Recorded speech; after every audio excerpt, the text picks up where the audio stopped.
this is a world that I'm not really supposed to be in, but somehow I'm here. And my mom one time had to call school officials to ask them about something, and I remember that she didn't want to do it because she was embarrassed about her English. Like, she didn't want to make a mistake. That stuck with me for a really long time, because I was just like, my mom shouldn't have to be embarrassed about that. But like, she was, and it really stopped her. You're filming me? Yeah. Wait, what do you want me to say? Oh, I hate it when people say my English is good. It makes me feel uncomfortable because I'm confused about my identity in the first place, and I don't need other people to confuse it for me. But like, every time someone asks me where I come from and I say it's not America, even I was born here, but I say I'm like Nigerian, they always say, I even get no you're not.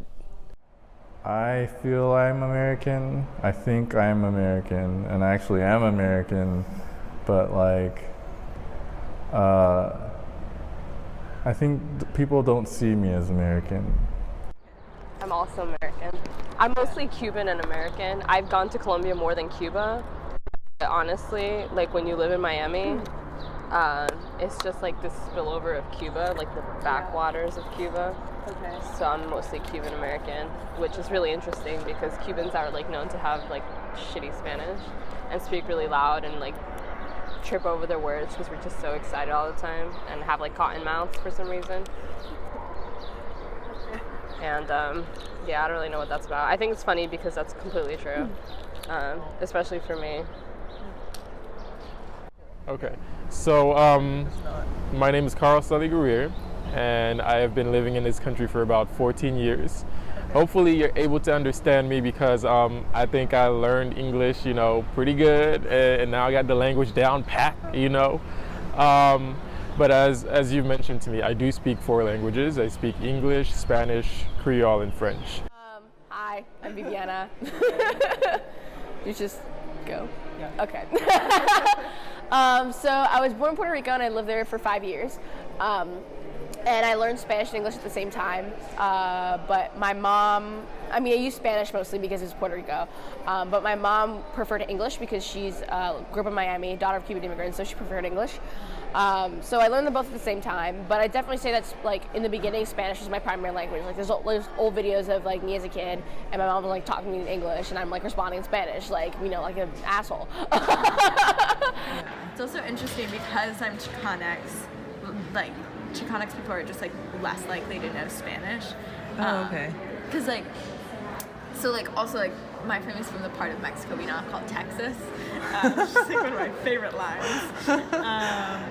So my family had to didn't need to speak Spanish for a long time now. But if my mom's dad was from actual Mexico, then that would be different. I would be much more likely to know Spanish now. Okay. But so the fact that I don't also is kind of a check against me. Okay. Because if I did know Spanish, then I could theoretically code switch into it in some way. And I can't to some extent because I understand it. When I listen to it, I can pretty easily respond. But I'm terrified to speak it. So my parents didn't want to teach me this dialect, this Filipino dialect called Ilocano, because they wanted my English to be perfect, so that I wouldn't be at a disadvantage. And there was a very big period of my life where I would go back to Puerto Rico and I just would not speak Spanish to my family because I was insecure about it. I'm slowly starting to get back into it, but it's still this just generally not belonging anywhere. You can go to Puerto Rico and my Spanish has obviously become a little bit more Americanized because I've lived here and they know and it's just it's just this underlying oh you're American, you're not Puerto Rican. Yeah, and then I come from Colombia also, which is interesting because they have the best Spanish or whatever a lot of people say. I don't speak that one. They know when I go there. They're always correcting me, which is really annoying. I'm not proud of that side at all. When I tell people I live in Brooklyn, I've lived in Brooklyn my whole life, they're like, no, you haven't. You don't have a Brooklyn accent. And that's another thing. Yeah, is that so weird. Am I supposed to sound like Robert De Niro? How am I supposed to sound? I don't know. I don't know what a Brooklyn accent is. I don't think any of us know what a Brooklyn accent is. I don't think any of us know what a Nigerian American, all of these accents are just ideas. Yeah. And if I identify as Nigerian, then I am Nigerian. My parents are from there. I'm from there. So I think people should respect where people are from. You know? And like I just remember in school, like knowing English was like the cool thing. Like Viviana English, and I'm like sun, moon, and they're like ooh. Then when I moved to the U.S., it was different. It was like, you know Spanish, like say something. Oh my god. I guess it's like a chip on my shoulder to not be white and to not have this language like bonding that I could have had with like Filipino language, like Tagalog or Ilocano, and so like I don't fit in anywhere. Yeah. So for me, I think that it's just language can be a barrier. You know, I still feel like it is. There are times when I am very hard on myself, and I'm like, gosh, I should have pronounced that better. I should have said that better. Especially at a place like Columbia, you know, with all the papers that we're writing, the way I speak and the way I think, because I do come from a different culture, it shows in my paper, you know. And I do agree that there's just like this one way of like having to write and having to speak, and I'm not completely comfortable with it because it makes me feel like the way I speak and the way I think, no one is able to understand me, you know, and no one is. Not saying that no one is, but it tends to be that way where I have to explain myself and explain what I mean by what I say. So what was I gonna say? So I would get used to writing in Spanish, and then when I would write essays in English, my whole sentences are just like kind of backwards, and my professors always say I sound like I'm leading up to something. And they're like, it's really uncomfortable to read like the subjects at the end or like everything at the end. It's just like the whole like essay feels flat. And just like, yeah, everything is just like flipped or whatever. So I get a lot of points off.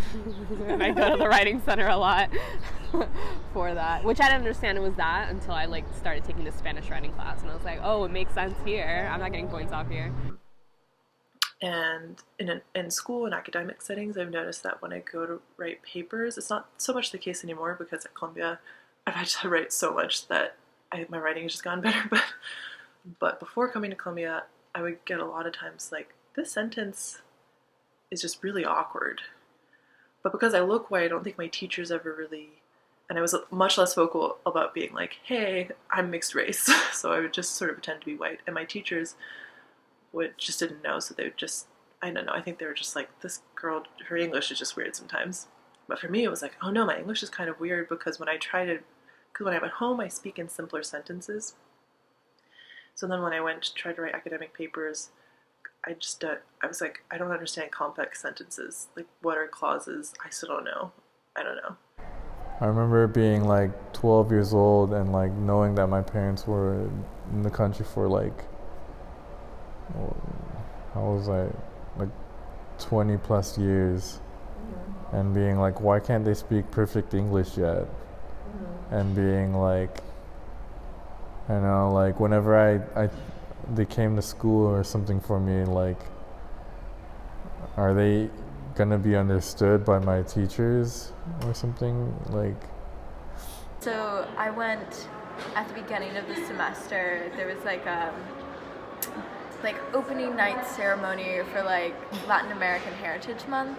Yeah. And I went to it, and I sat down at like a table full of like freshmen, I think, and they just all turned to me and they were like, why are you here? But like luckily I was like, I wouldn't have been able to handle that as a freshman. I would have like, probably gotten up and run away. Like, oops, I'm so sorry. Wrong space. But instead I was like, well, you know, like I am part Mexican, and like I'm here to like, you know, take part in the experiences that I do have and like feel those, but also like to honor the experiences that I haven't had. Oh, okay. And then words you mispronounced? Words I mispronounce all the time. So as a kid, I did most of my reading for Harry Potter because I loved it so much. And like since I read a lot, like there were not enough like native English speakers around me. So I learned English through reading. Yeah. So words I mispronounce is salmon, southern, rations. I'm sure there are more. Okay. Yeah. So yeah, now I'd say like Spanglish is more of a thing, but still in the U.S. Like I'm still definitely cap it more in the States. Although recently, Thanksgiving, got hella fucking drunk, spoke the best Spanish of my life to my grandmother. I think she was shook. I think that's all you need to know.